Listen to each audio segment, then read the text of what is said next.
Alors, ce matin, je vous parle du projet Scénario.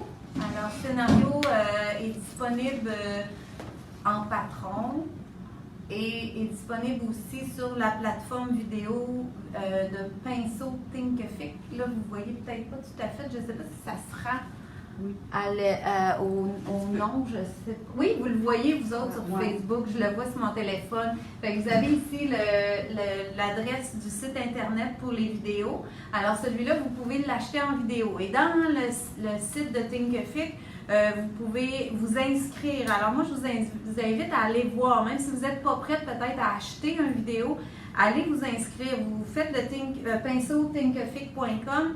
Et vous pouvez vous inscrire, c'est-à-dire rentrer vos coordonnées, vous créez un mot de passe, puis vous allez avoir votre accès au pinceau Thinkific.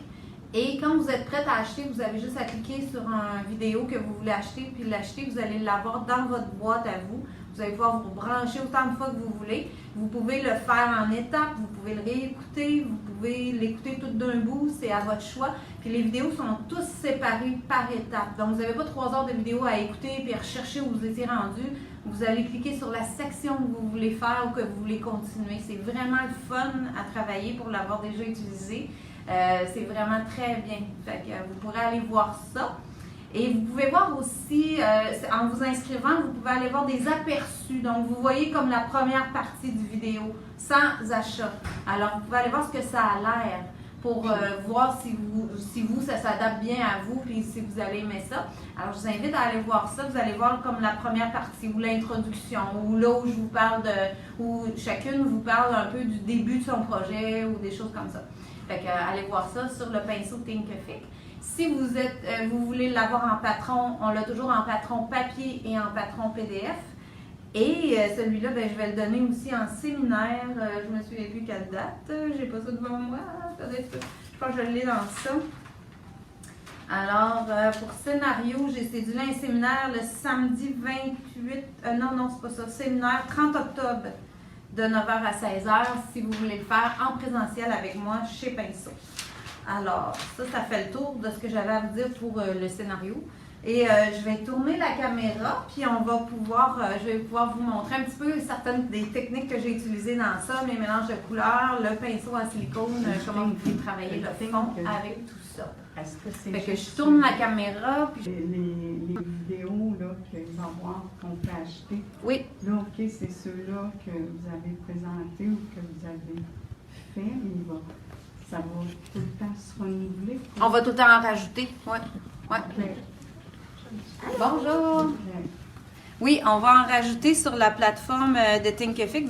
On va toujours rajouter des vidéos à venir. On va s'améliorer aussi avec le temps.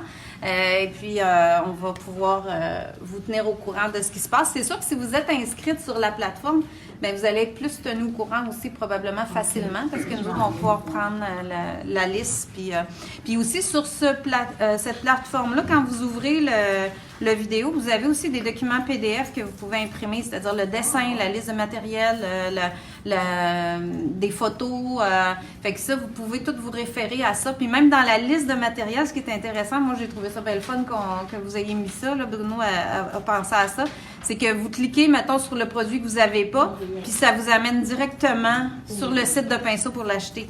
Fait que ça, vous avez moins de recherche à faire. Parce que sur le papier, cliquer sur le mot, ça marche pas. C'est pas tout le temps. Non, ça marche pas tout le temps. Fait qu'ici, aujourd'hui, j'ai quand même le patron papier que je peux vous montrer. Vous avez la photo de couverture, vous avez les photos d'étape. Je vais juste fermer ici parce que là, je m'entends en double. Alors, vous avez les photos d'étapes. Alors, mes mélanges de couleurs que je vais vous montrer un petit peu. Ensuite, les étapes et l'écrit, la méthode écrite. Puis la liste de matériel en arrière et le dessin, évidemment, qui est inclus dans le patron. Moi, au départ, j'avais pas tracé en noir sur mon panneau, mais je vous suggère de le faire parce que je l'ai fait en cours de route pour ne pas me perdre. Alors, c'est une bonne idée de le faire. Pour le traçage, j'utilise le déco marqueur de PBO, le 0,7 mm. Je vais vous en refaire un petit peu tantôt dans une autre étape pour vous montrer parce qu'à la fin aussi, j'ai travaillé avec ce crayon-là. Mais au départ, pour ne pas perdre mon dessin, c'est ce que j'ai fait. pour le pinceau en silicone. Ben, je vais vous le faire comme je l'ai fait, là, parce que moi, je suis allée direct là. Fait que j'ai mis du blanc, puis probablement que je vais en manquer. Puis mon fond, là, c'est un panneau de bois aujourd'hui. Le projet original est fait sur une toile. Fait que ça fonctionne sur les deux supports. Puis si vous remarquez, c'est quand même assez lisse, mon fond. Puis je l'ai fait avec ce pinceau-là. Ça, c'est le pinceau en silicone de Nobel. Fait que ça a vraiment la forme d'un pinceau, mais avec une tranche très fine. Et puis, on vient étendre la peinture. Vous allez voir qu'est-ce que ça donne. Je vais me remettre comme ça. Puis, je peux soit vraiment étendre lisse. Si je le penche, je suis quand même assez lisse dans mon coup de pinceau. Fait que si je veux étendre ma couleur, je peux vraiment l'étendre facilement avec ça. En tout cas, moi, j'ai bien aimé ça, ce pinceau-là. Je trouve que ça va vite. Ça me fait un fond assez... Ça fait pas de coup de pinceau? Oui, ça en fait. Ben, ça fait pas de stries de pinceau. Oui, c'est ça. Parce que ça fait quand même, regarde, il y a quand même une certaine texture. Là. Mais c'est beau, c'est ça. Moi, j'aimais ça. Puis là, je me suis dit, je peux en mettre un peu plus, ça veut dire. Même j'aurais pu, là, je ne l'ai pas fait dans ce projet-là, mais éventuellement, vous pourriez travailler avec de la pâte aussi. C'est-à-dire mélanger la peinture avec la pâte pour garder encore plus de structure carrée du pinceau. Ça pourrait être super beau. Puis moi, dans ça, j'avais ajouté un peu de gris de temps en temps. Lui, je vais le mettre ici. Que tu l'utiliserais pour le gesso. Oui, tu pourrais l'utiliser pour le gesso si tu aimes l'effet qu'il donne. Ouais. Puis ça pourrait être super beau. Fait que si vous voulez avoir un petit peu plus d'effet aussi, vous pouvez ajouter du gris dans votre pinceau. C'est ce que j'avais fait un peu parce qu'on voit que dans la toile, là, il y a certaines petites nuances. C'est du gris que j'ai mis, que j'ai mélangé directement comme ça. Puis ça fait beau, c'est ça. Moi, je l'ai mélangé pas mal là, sur la toile. Ça reste quand même très léger. Mais vous pouvez l'adapter puis venir le faire comme vous voulez l'avoir. Là. Puis ensuite, ce que je fais, c'est que je travaille la peinture. Puis si je veux avoir plus de structure, regarde, je peux vraiment déposer, là. Puis la laisser, cette structure-là. Alors, ça pourrait faire toutes sortes d'effets super intéressants. Revenir gratter dedans, vous amuser vraiment, là. Tu sais, j'imagine faire une ville avec ça, là. Ça pourrait être super le fun. Ça donne toutes sortes d'idées, c'est ça. Parce que là, dans ça, je me disais, c'est le fun de démontrer le pinceau, mais tu sais, dans mon projet, il n'y a pas un gros contraste, là. C'est juste pour dire que j'ai travaillé quand même mince, puis que j'ai donné une petite structure à ma peinture. Mais vraiment, le pinceau peut vous servir pour toutes sortes de fonds et ça va vite aussi. Ça remplit rapidement. Il y a, je pense que nous, on l'a dans... Lui, c'est un 2 pouces et demi. Il y a 1 pouce et demi, je pense aussi. Mais il y a d'autres... il y a toutes sortes de pinceaux silicone là, qu'on a rentrés dernièrement. Fait que vous pouvez vérifier aussi les autres pinceaux peuvent être aussi intéressants pour faire des fonds comme ça. Est-ce qu'on peut l'utiliser pour la pâte? Oui. Oui, tout à fait. Puis c'est quand même assez résistant, hein? C'est un peu comme un outil de cuisine, là. Vous savez, les spatules de silicone de cuisine, là, c'est quand même résistant. Fait que d'après moi, ça doit être aussi résistant que ça. Ce que je trouvais, la particularité de celui-là, c'est que sa tranche, la tranche est hyper fine. Fait que si je veux faire des lignes dans ma structure, là, c'est quand même très fin. Puis là, ben c'est sûr qu'on voit pas beaucoup à cause que c'est blanc, mon fond, là, mais je pense que vous êtes quand même capable de voir un peu les différences, là. Fait que je vais juste remplir rapidement mon fond, puis je vais pouvoir vous montrer d'autres étapes dans ce projet-là. J'aimerais ça que ce soit un petit peu plus blanc ici. Puis, regarde, quand je reviens avec du blanc par-dessus les parties grises, ben là, on le voit plus. Fait que moi, je me suis amusée. Je pense que je dois avoir fait au moins 2 passages avec ça. Un passage avec gris et blanc, puis après, je suis revenue mettre certaines zones un peu plus blanc. Et comme j'ai travaillé seulement avec de l'acrylique pour mon fond, là, je vais essayer de garder mon dessin aujourd'hui, là. Pas trop me perdre dans mon dessin. OK. Voilà. Puis, comme j'ai travaillé juste avec de l'acrylique, que j'ai pas mis de pâte, c'est sûr que ça va sécher avec une structure qui va être un peu moins forte. Parce que quand on met pas de pâte, ça va moins garder de structure que si j'avais mis de la pâte. Allô, allô? Allô? Ben oui, rentrez. J'ai encore des gens qui arrivent sur place. Comme sur Facebook, vous pouvez vous brancher quand vous voulez. C'est ça qu'on fait. C'est ça qu'il faut. Fait que je m'amuse à faire vraiment des mouvements, des trucs un peu carrés dans mon fond. J'y en avais mis dans elle, mais pour les besoins de la démo, je n'irai pas trop y en mettre parce que je veux que ça reste facile à retravailler pour la suite pour moi. Mais vous comprenez, je pense, la façon de faire pour son fond à scénario. Fait que pour le séminaire, je vais demander que vous arriviez avec un fond blanc que vous pouvez faire avec le pinceau silicone si vous voulez, c'est ce que j'avais fait, ou un pinceau régulier, puis on fait le silicone en classe pour faire notre fond. Mais vous allez arriver avec le dessin tracé, un fond blanc, faites le dessin tracé, puis on travaille par-dessus.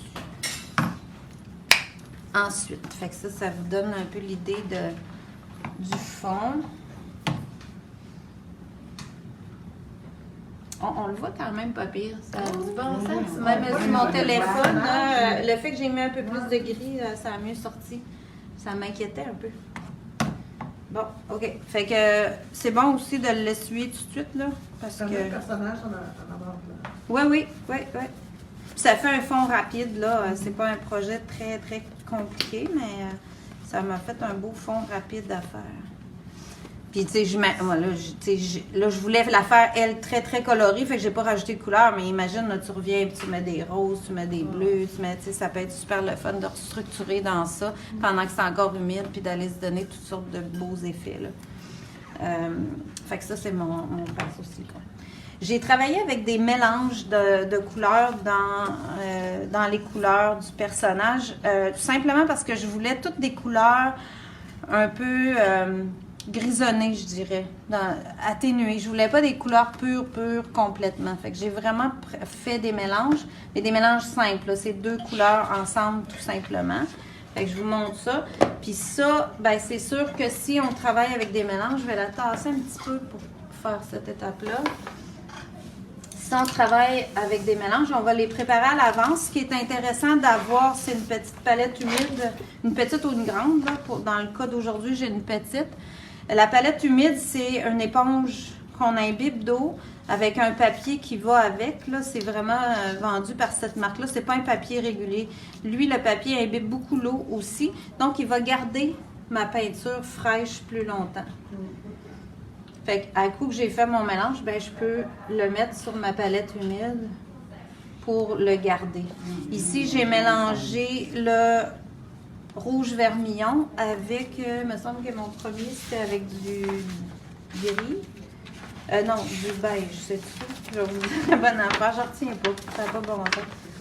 Alors, ça me fait un mélange corail, c'est vermillon et ivoire. Ici, j'ai bleu céruléen et ivoire, fait que je fais seulement un. Puis ça va me donner mon turquoise.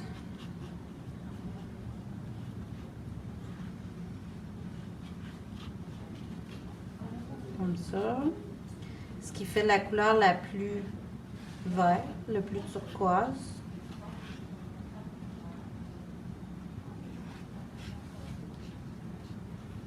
Comme ça. Ça bouge pas, ça. Ça bouge pas. Parce que j'en ai une, mais je ne l'ai jamais servi. Jamais. La palette humide? Jamais. Hey, moi, je peux garder ça des fois 3 semaines. Puis la peinture, elle reste encore fraîche. Je vais mettre dans le frigo. Tu pourrais, oui, mais même dans mon atelier, si elle est bien fermée, ça se conserve très bien. Fait que ça, j'ai fait un mélange aussi de ivoire et gris neutre. Ça va donner une belle couleur, ce qu'on appelle un peu grège, comme un gris beige. Ça, j'aime beaucoup ça aussi comme teinte. Yep. Je vais mettre ça ici. Fait que c'est pas des mélanges très compliqués. Puis si j'ai à les refaire et qu'ils sont pas tout à fait pareils, c'est vraiment pas grave. De toute façon, je vais les nuancer quand je vais peindre sur mon personnage.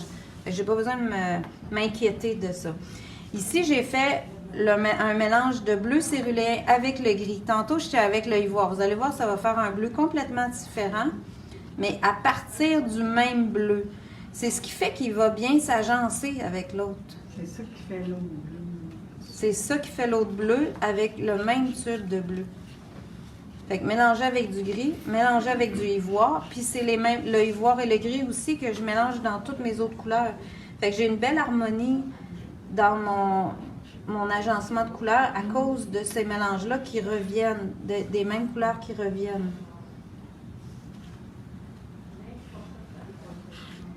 Ah. Voilà. Fait que ça, c'est mon mélange plus bleu. Ça me donne un bleu gris. Et mon mélange plus turquoise. Après ça, j'ai un mélange pour la peau qui est toujours la même chose pas mal que je fais. C'est-à-dire que je prends un blanc pour 3. Ici, j'ai mis 3 rouges de Venise. Des fois, je mets juste un pour un, mais là, je voulais qu'elle soit pâle pour commencer. Qu'elle soit... Ah non, j'ai fait le contraire. Hey, c'est pas correct, là. Hey, c'est ça la magie des directs, hein? Bon. OK, on enlève. Bonjour, madame. Ça va bien? Comme là. C'est bon. C'est bon, on garde ça de même. Ici, ça va bien. C'est donc belle fun quand on a du public, je vous le dis. C'est pas pareil. Alors, c'est 3 blancs parce que je le voulais plus pâle. Je reprends ma phrase. Je trouvais qu'elle aurait été rouge. Oui, elle aurait été très foncée. C'est un rouge de Venise. Puis comme vous voyez, je les place toujours un à côté de l'autre pour être sûr que j'ai à peu près la même proportion. Si je les mets un par-dessus l'autre, je ne sais pas partout où je m'en vais. Dans ce cas-là, je le vois visuellement que c'est assez semblable. Donc, je peux ramasser tout ça puis venir mélanger ça. Ça, c'est très, très important là, pour que vos mélanges soient le plus pareil possible en cours de route. Hein. C'est ça qui vous garantit une meilleure constance dans vos mélanges. Alors, un coup que j'ai fait ça, je l'envoie. Là, j'aurais pu prendre une plus grosse spatule. Voilà. Alors, je dépose ça dans ma palette. Ah, ça va être pas mal plus beau. Elle aurait été un peu trop rougeaude, là. Elle aurait eu une espèce de malaise. OK. Alors, pour ça. Puis là, j'ai travaillé peut-être un peu différemment de ce que vous êtes habitué de me voir travailler parce que j'ai travaillé vraiment en épaisseur, en gros coup de pinceau pour aller placer mes couleurs. Alors, si j'y vais pour la peau, je charge mon pinceau. OK? Fait que j'en mets beaucoup. Je n'ai rien lissé, là. J'ai vraiment travaillé en épaisseur. Fait que j'ai remplir... Puis je laisse cette espèce d'épaisseur-là. Ça fait comme un travail un peu peinture à l'huile qui remplissait les espaces, là. Vous avez déjà vu ça dans des styles... je peux en reprendre. J'ai du stock en masse. Puis vous voyez, je ne ferai pas 3 ou 4 couches. Hein, ça va être couvert, ça ne sera pas long. Fait que là, j'ai ma couche de fond de peau de fait. Puis j'ai des coups de pinceau dedans. On voit? C'est volontaire. C'est volontaire, oui. Puis si vous regardez de proche, là, vous les voyez encore. Mais comme je disais tantôt, vu que j'ai pas mis de pâte dans ma peinture, ça va descendre. Ça restera pas aussi tout structuré que ça. OK? Là, je vais m'ajouter un peu de rouge de Venise pur ici pour aller chercher mes ombrages. Alors, je veux des ombrages un peu le long de son visage. Puis, je vais mettre mon rouge de Venise pendant que l'autre est encore bien frais, bien épais. Fait que ça va s'intégrer un peu. Ça va se mélanger avec ça. J'en prends pas beaucoup, j'ai juste l'adapter avec ça. L'intégrer un tout petit peu, venir faire l'ombrage ici en arrière. Fait que c'est ça que je veux dire quand je dis que c'est peint assez grossier. Ben, moi, j'adore ça, travailler comme ça. Tu sais, c'est pas compliqué, ça se fait super bien. Là, je pourrais la laisser sécher un peu comme ça. Puis à l'autre étape, je vais venir ajouter un peu la joue. Fait que je vais pouvoir retravailler dans ça pour l'ajuster un petit peu plus. Parce qu'à la fin, elle est quand même ajustée un petit peu plus parce que je suis revenue rejouer là-dedans. OK? Fait que si je vais y faire ici sa petite main, ben, je vais y en mettre aussi. Là, je ne sais pas si je suis cadrée là-dedans, mais j'ai une petite main. Oh, ça a collé là. Oh, j'ai accroché la peinture. OK. Bon. Moi, je suis un peu bordélique, en tout cas. Puis là, j'ai y en mettre comme ça. Les lignes noires, là, je m'inquiète pas avec ça, parce que dans le fond, les lignes noires, je les ai faites seulement pour garder mon dessin. Mais tu repasses après. Je vais les refaire après, c'est ça. Je ne sais pas si je vais pouvoir vous en refaire aujourd'hui des lignes noires, mais ce sera peut-être pas assez sec. C'est ça. Avec la peinture. Avec le même crayon que j'ai tracé au début, avec ça, puis un peu en coup de pinceau aussi. Ouais. Les deux, ouais. C'est ça. Fait que là, bah, j'aurai à faire les jambes, mais je peux commencer un petit peu peut-être dans son manteau pour vous montrer. Fait que la première étape, je suis venue chercher mon gris bleu que j'ai mis tout le long du manteau comme ça. Puis là, j'ai fait la même affaire. J'ai pris une grosse cuillère, une grosse cuillerée. Puis je viens mettre mon gris bleu. Je vais en mettre un petit peu là, à chaque ligne en fait. Comme ici, ça découpe la manche, là. Ici, ça découpe le devant du manteau. Venir me mettre un peu ça comme ça. Tout le long du devant. Comme on dit, je me suis pas beaucoup cassé la tête, là. Je reprends toujours ma petite cuillerée avec ma langue de chat. Pardon? Tu repasses pas sur tes pratiques comme pour Non, je les tire pas, je garde la structure. Puis tu vois, je me promène avec mon pinceau, là, comme si... C'est un peu comme si j'avais une petite spatule molle que je viens passer tout ça en petits ronds. Ça, c'est plus facile pour nous, ça, de passer ça. Ben moi, je pense que c'est pas difficile à faire, là, vous allez voir. C'est juste d'oublier un petit peu la façon de toujours tout lisser. Je ne lisse pas du tout, là, tu sais, c'est garder un peu la structure. Ouais, c'est ça. Puis là, j'ai pas mis de blanc, j'ai l'impression peut-être que j'avais mis un peu de... Non, il est foncé comme ça, c'est ça. OK, je suis correcte. Après ça, je m'en viens ici, parce que ça sort un peu plus foncé que les photos, là. Fait que, mais c'est pas grave. Au final, mon modèle était pas mal comme ça. Je peux remplir mon petit rond. Puis je cherche pas non plus à être trop proche de mes lignes. Je veux pas les perdre, je vais l'ajuster au fur et à mesure. Vaut mieux garder vos lignes puis revenir en mettre que de tout perdre. C'est toujours ça le principe, là. Moi, j'aime pas retracer, ça paraît-tu? J'aime ça que je vois où je m'en vais tout le long. Fait que je m'en vais comme ça. Puis après ça, je pourrais juxtaposer juste à côté. Ça, c'était ma première partie. Le turquoise. Fait que dans le fond, c'est le même bleu. Hein? C'était notre mélange avec le bleu céruléen. Puis j'ai le juxtaposé là, à côté. Fait qu'en ayant mis une couleur à côté de l'autre, j'ai pas perdu ma structure de mon manteau. Je garde toutes mes lignes visibles. Puis c'est sûr qu'il faut faire confiance, mais ça a l'air bizarre là en partant. Je suis bien consciente de ça. Bien, faut savoir qu'on va venir rajouter des ombres puis des lumières. Puis on reprend toujours la cuillerée avec... Puis je m'en vais vraiment en faisant un coup de pinceau qui, s'il reste, je vais l'aimer. Moi, je pense toujours comme ça. Je veux pas remplir pour remplir. Je vais faire un coup de pinceau que s'il sèche comme ça, je vais être contente. OK? Mais ça, c'est à vous de voir, là.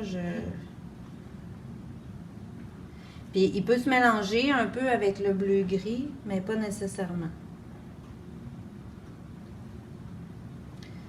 je continue à remplir tout ça ici.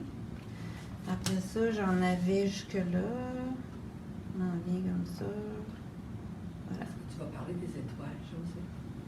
Des étoiles. Oui, vous pouvez envoyer des étoiles si vous voulez. Elle me fait penser aux étoiles parce qu'il y a des gens qui nous envoient des étoiles. Alors, c'est activé pour Pinceau. Si vous voulez nous encourager, vous pouvez envoyer des étoiles. Oui. Il y avait une question. Oui. Une personne, elle demande comment ça s'appelle le papier dans ta boîte.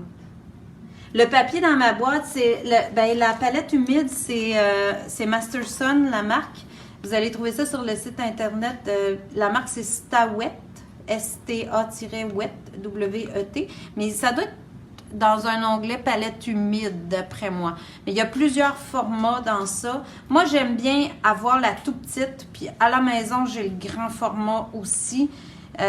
Parce que la petite est facile à transporter quand vous faites des ateliers en cours avec des artistes. C'est le fun d'avoir une petite palette humide, pouvoir mettre les couleurs. Surtout des fois quand les couleurs sont fournies avec certains artistes, bien, vous avez une palette humide pour les conserver.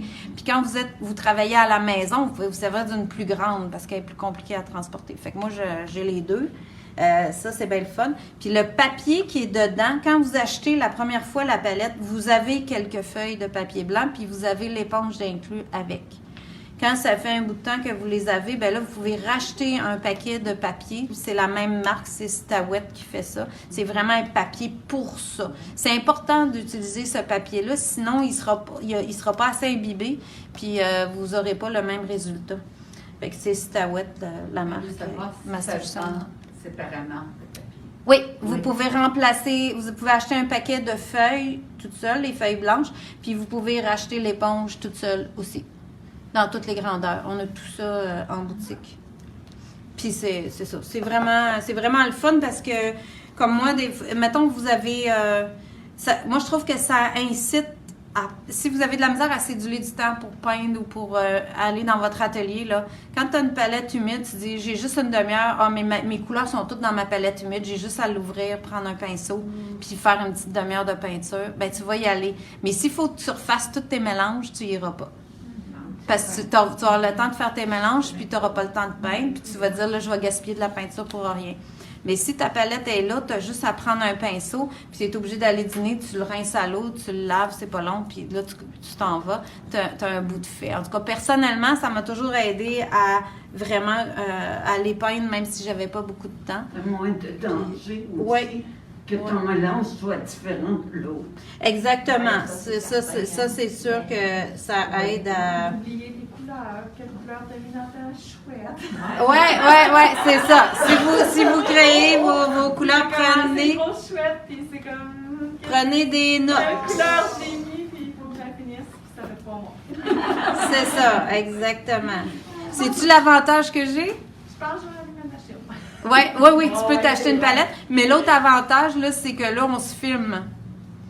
Ouais. Fait que je me réécoute. Mais oui, c'est génial. Tu sais, on peut se réécouter puis là dire, ah, OK, c'était ça que j'avais mis dans mon mélange. Fait que ça, c'est un gros... aussi, on réécoute. Oui, c'est ça. C'est un gros avantage, là, vraiment. C'est bien le fun. Fait que ça me donnerait déjà là, l'idée de mon manteau. Je vais aller y faire un petit peu du chapeau. Le chapeau va être plus facile à terminer aussi, là. Puis là, ben, évidemment, là, que moi, je vous ai mis des lignes principales quand j'ai eu fini, mais ça se peut que vous vous perdiez un peu dans les lignes. C'est normal, là, mais en fait, je suis venue faire tout le temps des volutes comme ça, là, des petits ronds, des formes qui tournent. Puis, fait que c'est pas grave si vos volutes sont différentes des miens. Puis là, quand je mets de la couleur, ben ça cache un peu les lignes noires, c'est normal. Mais après, on va reprendre les photos. Vous avez les photos, vous avez dans la vidéo, vous me voyez faire vraiment les lignes que j'ai faites. Puis vous allez créer les vôtres parce que ça devient un peu du doodling ou du Zentangle, un peu comme on veut appeler ça. Et vous allez créer vos motifs aussi. L'autre chose que j'ai fait, là, que je ne vous ai pas mentionné, c'est que aussi j'ai commencé, j'avais du blanc un peu sur ma palette et dans chacun de mes mélanges, des fois j'additionnais du blanc aussi. Donc je venais chercher des couleurs plus pâles. On peut faire ça pour commencer à donner des bleus plus pâles, des verts plus pâles dans mes formes. Hey, ça va vite, il y a déjà une demi-heure. OK. Ça fait combien de temps? Que j'ai commencé? Ben, que tu présentes? Je commençais à 10h le matin, ouais. Ben, je peux reprendre du foncé, puis comme je vous dis, quand je veux un peu plus pâle, ben, je vais chercher du plus pâle. Là, je vais m'ajouter un peu de beige aussi. J'ai mis des beiges seuls. Ça va vous donner une idée quand j'ai commencé à ajouter ces couleurs-là. Ça change aussi l'allure. Puis, encore une fois, c'est les couleurs qu'il y a dans mes mélanges. Fait que ça s'agençait très bien avec ça, à cause de ça. Ça, c'est un truc, des fois, que vous pouvez utiliser si vous travaillez avec des mélanges, de réutiliser les couleurs qu'il y a à l'intérieur des mélanges pour agencer autour. Puis là, même si ma peinture est fraîche, je suis capable d'aller faire ça parce que je travaille en épaisseur puis ça ne se mélange pas aux autres couleurs. Ensuite, je vais vous montrer avec le pinceau. Ça, c'est les langues de chat rubis satin aussi, si ça vous intéresse de savoir quel pinceau j'ai utilisé. Je les aime beaucoup parce qu'elles ont une belle rigidité.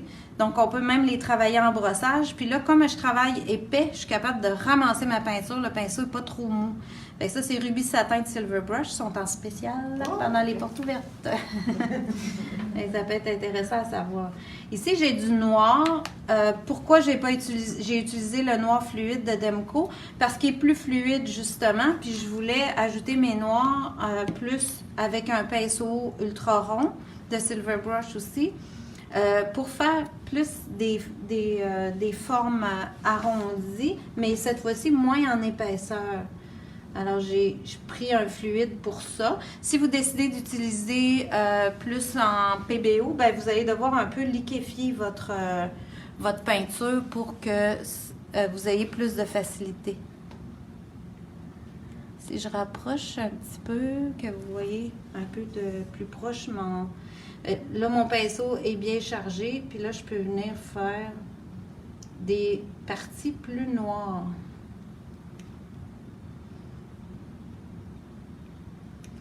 J'ai pas assez de peinture parce que ça me donne pas l'opacité que je veux. Voilà. Là, on va l'avoir. Ici, puis là, je peux aller chercher l'autre noir qui est là. Ton focus, il a l'air à... Il se fait pas. Non, c'est parce que quand tu grouilles, il essaye de se repositionner, mais c'est correct. Ah, ok. Là, il est correct? Oui, il est correct, mais quand Ok. tu grouilles ton pinceau, Ouais, il bouge. il essaye de t'attraper. C'est ok. Hey, on n'a pas trouvé si... moi, avec la caméra, je suis capable de le mettre fixe, mais pas avec l'iPad.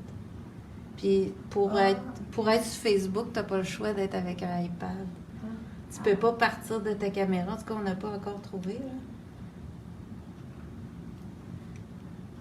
Ça fait pas ça dans la vidéo. Voilà. Fait que ça fait un peu grossier en partant. Vous voyez que c'est pas aussi raffiné que le modèle tantôt quand je vous l'ai montré sur la toile. C'est les lignes noires qui vont me donner ce raffinement-là. Je vais juste revenir dans la peau. Ça doit commencer à sécher un peu, c'est ça, parfait. Fait que si je veux ajuster un peu... Ah non, je vais prendre ma langue de chat, je trouvais que ça allait pas bien. Voilà. Puis je peux toujours revenir puis ajuster ça un peu ensemble. Fait que là, ça s'est mélangé un peu les deux pour faire mon dégradé, puis venir y faire une petite joue avec le mélange de corail.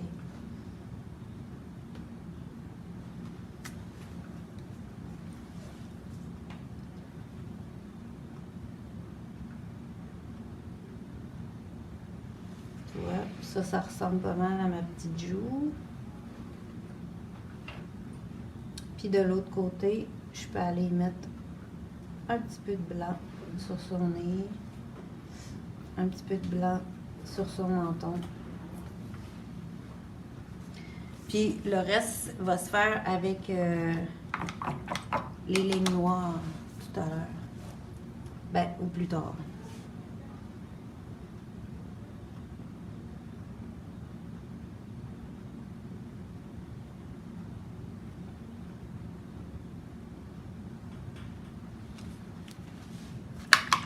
Puis là, dans les sections de petits motifs, comme à travers du collet ici, là, j'avais aussi mon rouge vermillon plus pur. Vous pouvez toujours ramener les couleurs plus pures si vous voulez, mais je pense que c'est juste le vermillon que j'ai ramené un peu plus pur à certains endroits pour aller faire des...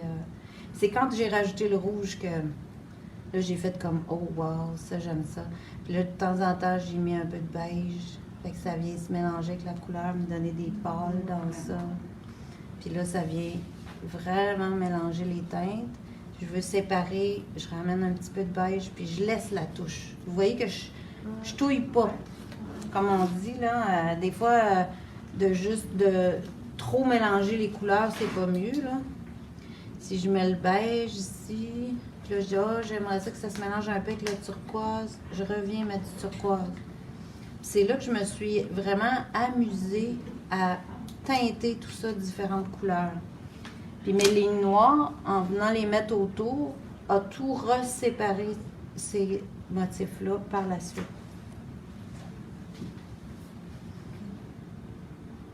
Mais c'est vraiment le rouge qui fait le punch là-dedans. C'est l'opposé. Oui, c'est ça. Ça vient chercher vraiment les teintes différentes.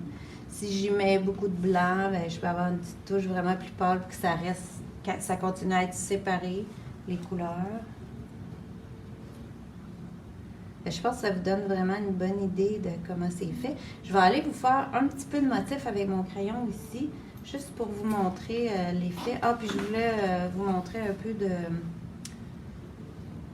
au stylet. Parce que là, il y a des petits points dans mon... ouais. Je l'avais sur la table. Ah, il est là. OK. Fait qu'un stylet, c'est un petit outil comme ça que vous pouvez utiliser pour tracer le dessin. Il y a différentes grosseurs de stylets. Il y a je sais que celui-là, j'avais acheté, il y en avait 3 dans le paquet. Il y avait 3 grosseurs différentes. Puis j'ai beaucoup utilisé, dans ce cas ici, là, le petit bout pour aller faire les petites finitions. Aller faire des ronds. Des petits points que j'aime tant. Moi aussi, j'aime ça. Aller rajouter vraiment. Puis ça, ben là, tu vois, comme là, j'ai pas assez chargé. Il faut charger vraiment beaucoup, puis presque à chaque rond pour avoir un beau petit rond. OK? Fait que ça rajoute mes petits détails. Puis là, je viendrais faire du crayon. Là, ma peinture est ben trop fraîche que je fasse du crayon. Je vais vous en faire un peu ici. Parce que dans ça, c'est là que j'avais mes motifs. Alors, le crayon, est-ce qu'on voit? Je vais m'en venir, on va l'avancer un petit peu.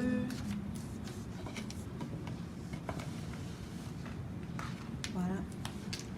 Fait que dans ça ici, je vais ramener ma page couverture pour pas trop vous faire n'importe quoi. On va tester le crayon aussi. Ça, c'est quand vous l'achetez qui est neuf, vous avez une mine de rechange sur le crayon.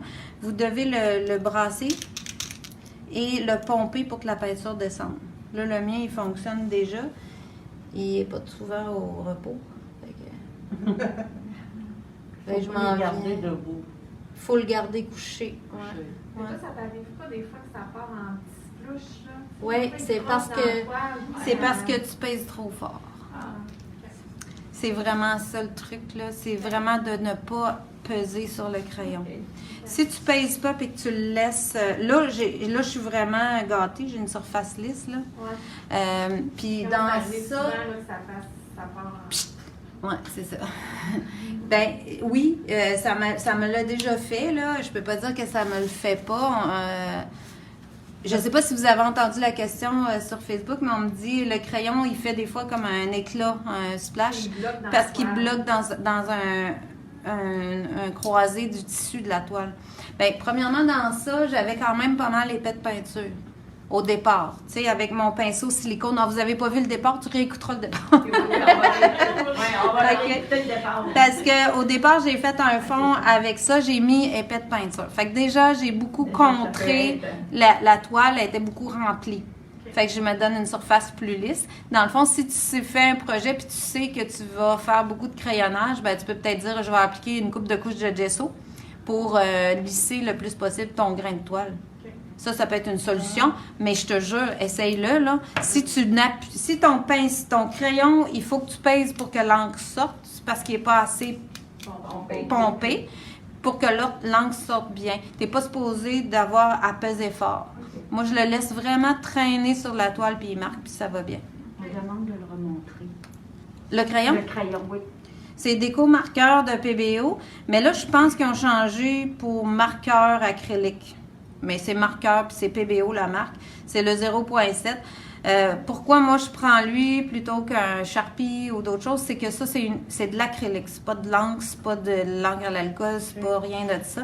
Tu es sûr que tu n'auras pas de surprise quand tu vas mettre le vernis ou quoi que ce soit. Il n'y aura pas de réaction après avoir repeint par-dessus.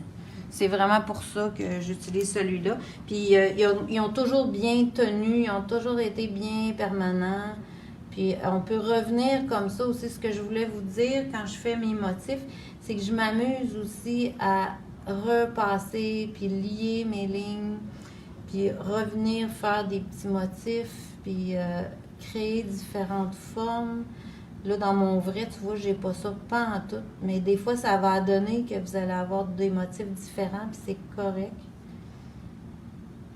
Puis c'est vraiment ça qui va faire aussi personnaliser votre scénario à vous. Écrivez votre propre scénario. Parce qu'ici, là, je le vois plus du tout. Fait que je vais en inventer un autre. Puis vous voyez que je fais exprès aussi pour repasser, pour avoir des parties plus larges et des fois plus remplies. Parce que je pouvais les faire au pinceau comme j'ai fait ici dans le visage, dans le chapeau tantôt. Mais je peux repasser pour améliorer encore ces lignes-là. Fait qu'une fois que c'est sec, là, je viens faire vraiment les contours. Je peux aller sur mon acrylique parce que c'est un crayon acrylique. Hein, ça va être complètement compatible. Puis améliorer tout ça. Est-ce que tu as différentes couleurs? De crayon? Ouais. Ouais. Ils veulent que tu diminues le zoom. Ah! OK.